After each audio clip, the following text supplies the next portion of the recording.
Hello, my name is Jairus Hill, and I'm here today to discuss with you roles of women in ancient China.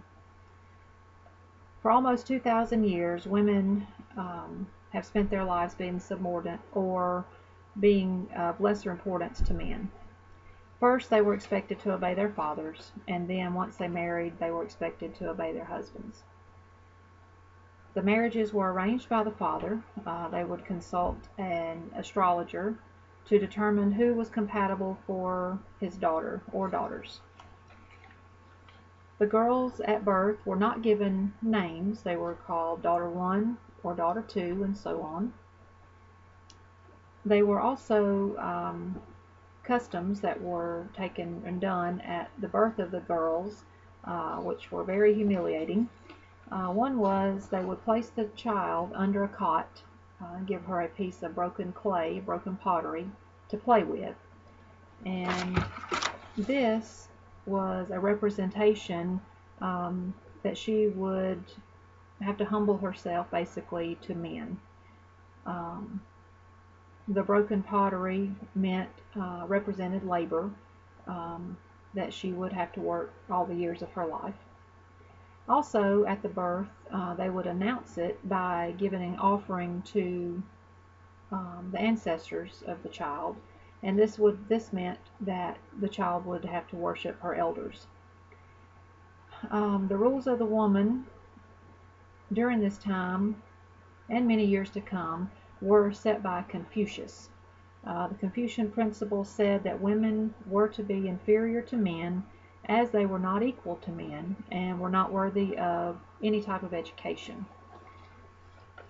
This brings us to the woman or women developing their own form of language to communicate with one another on personal things, their feelings, whatever they want to talk to each other about. This was called the Nushu, which means woman's writing. And this is a sample I found. Here is their new writing of the woman, and then here was the Chinese translation.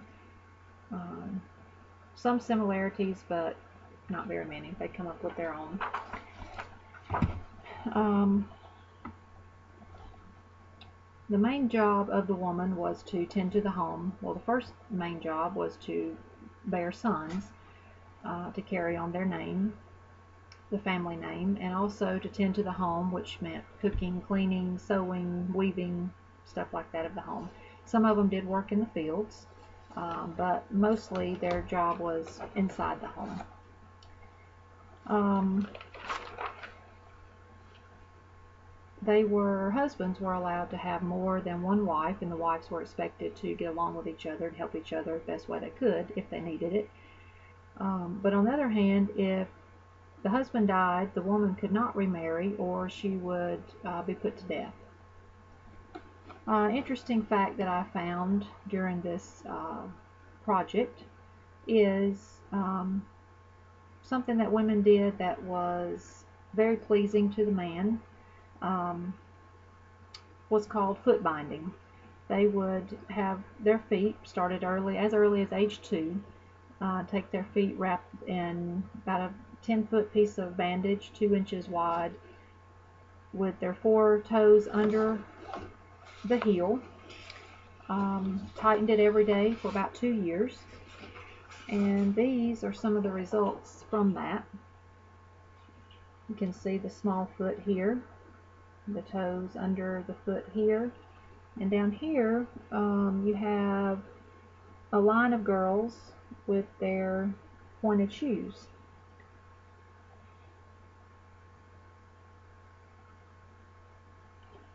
This would make the foot narrower as well as shorter, which they could then, the goal was to get their foot into about a 3-inch size shoe, which is here. And I've sort of compared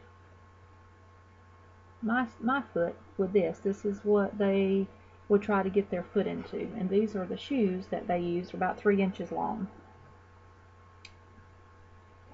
I also briefly want to cover the clothing, which was very, very important status symbol to the women. Here you have one. As the silk robe, the hufu was made of a skirt, and open across collar garment called the yi, and open across collar shirt called the ru, and topped with an open cross collar jacket called the shan, which was wore over the yi. And red lipstick was also very important in the higher class of women.